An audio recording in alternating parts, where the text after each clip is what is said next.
Olá pessoal, vamos debater hoje sobre um assunto relevante, cujo conteúdo eu vou ilustrar e fazendo uso da literatura árabe através de um sábio chamado Avicena, matemático e filósofo, que tinha o costume de fazer a iniciação do seu discipulado através do seguinte ritual. Ele colocava uma tábua que o separava em relação aos seus candidatos, uma tábua que ficava sobre um solo, e obrigava sobre esta tábua, onde cabiam 2 pés com muita facilidade, que caminhasse até ele e que, chegando até ele sob um certo manejo de equilíbrio, estes receberiam o seu discipulado.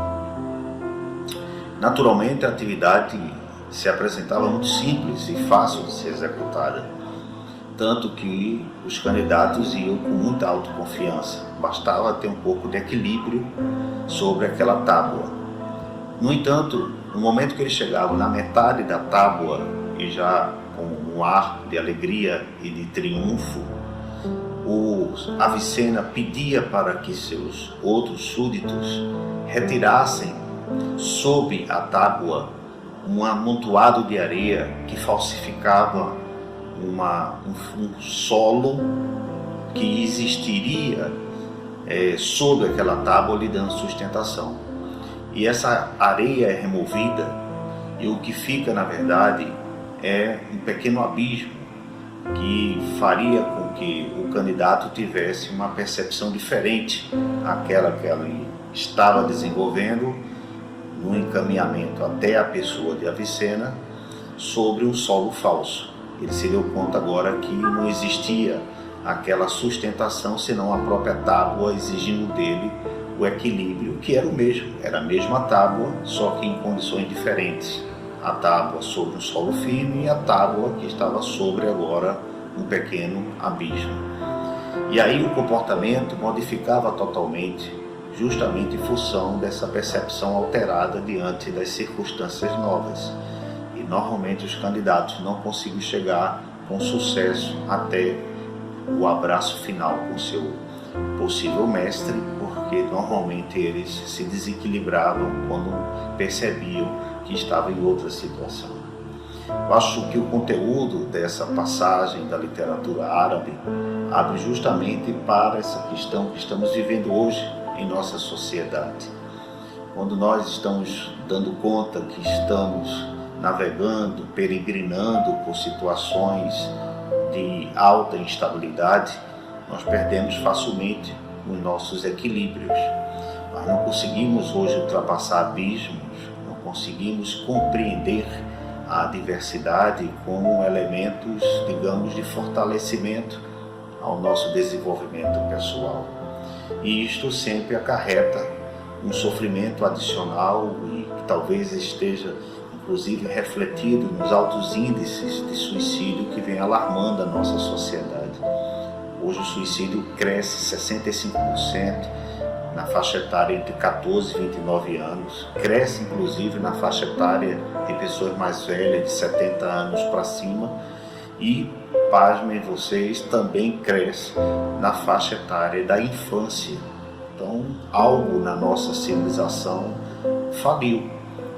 Ou seja, a nossa geração, ela está, não apenas dos jovens, mas também dos adultos, bastante, digamos, infantilizados diante da cultura do consumo, que os obriga a ter uma felicidade mais cosmética, que vem de uma alegria postiça.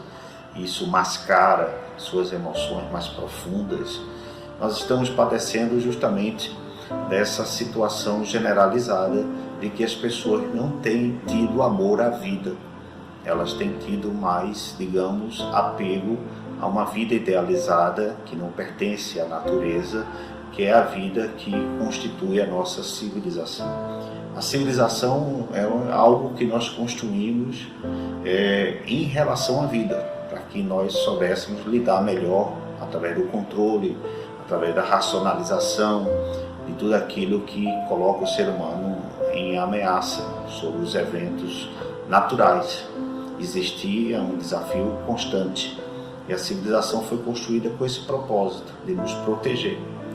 Ao contrário, então, penso que essa situação está desmoronando, criando nas crises pessoais reflexos, talvez, de uma crise civilizatória, de um modo de pensar o mundo que está refletido em todas as instituições que estão passando por esse momento de crise e de questionamento. Instituição da família, instituição religião, instituição Estado, instituição educação.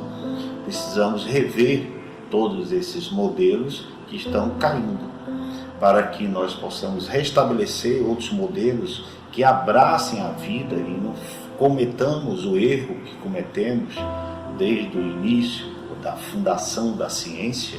Friedrich Nietzsche já nos advertia que a morte de Deus não era a morte da religião. A morte de Deus era a morte do mistério, do desconhecido, desse lado irracional, do lado dos afetos, que representam justamente a dimensão da vida humana que nós não temos controle direto ou acesso direto. A ideia do inconsciente, por exemplo, trazida pela psicanálise com Freud, que coloca o ego como não sendo senhor na sua própria casa, isso foi ignorado pela arrogância dos modelos científicos que acreditavam que no domínio da racionalidade poderiam ter esse controle absoluto e o desvendamento dos mistérios da vida. Então nós estamos a padecer justamente desse aspecto. E aí constituímos esta sociedade de pessoas que não convivem bem, perdem rapidamente o equilíbrio na travessia das suas tábuas que se sobrepõem aos seus abismos, não aprendem a ultrapassar seus abismos e facilmente cedem às suas quedas no momento que se veem desprovidas de total sistemas ou de seus recursos de segurança.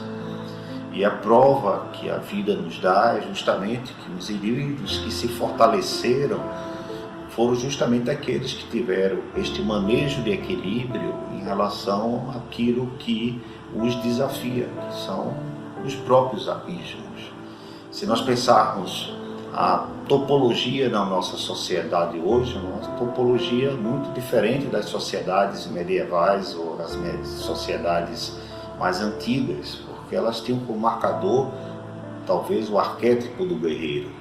A sociedade guerreira, então, tinha uma percepção de que viver é lutar e que isto era bom, que a angústia ou as dores humanas não eram motivos impeditivos para que o indivíduo pudesse criar uma obra de arte, de existir bem, enquanto que a nossa sociedade, que perdeu esse espírito de uma sociedade de guerreiros, uma sociedade de consumidores, nós tentamos usar os produtos e as mercadorias como anestésicos, e isso, lógico, enfraquece-nos cada vez mais, o que nos constitui, aos poucos, aquilo que o Friedrich Hegel chamava dois tipos de homem.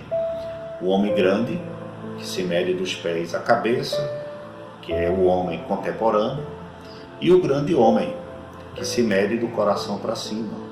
É aquele cuja estatura está justamente na sua competência afetiva e intelectual de lidar com as situações de instabilidade do viver humano. Então, essa concepção falsa que construímos, que sobre o domínio através do capital, que com isto adquiriríamos a imortalidade ou total imunidade em relação à vida, é um projeto que consagra o homem grande, que se mede dos pés à cabeça e não passa disso, ao contrário da sociedade guerreira que contemplaria o grande homem, que se mede do coração para cima, onde sua razão ela está fundada nos seus afetos. Então, o que nós assistimos, que a relação entre o sujeito que se desequilibra quanto às situações de instabilidade da sua vida, é justamente um indivíduo que não consegue administrar seus próprios afetos, porque seus afetos o contradizem, o desafia, ao contrário do que o nosso suposto, digamos, domínio da vida através da razão. Obrigado, até mais.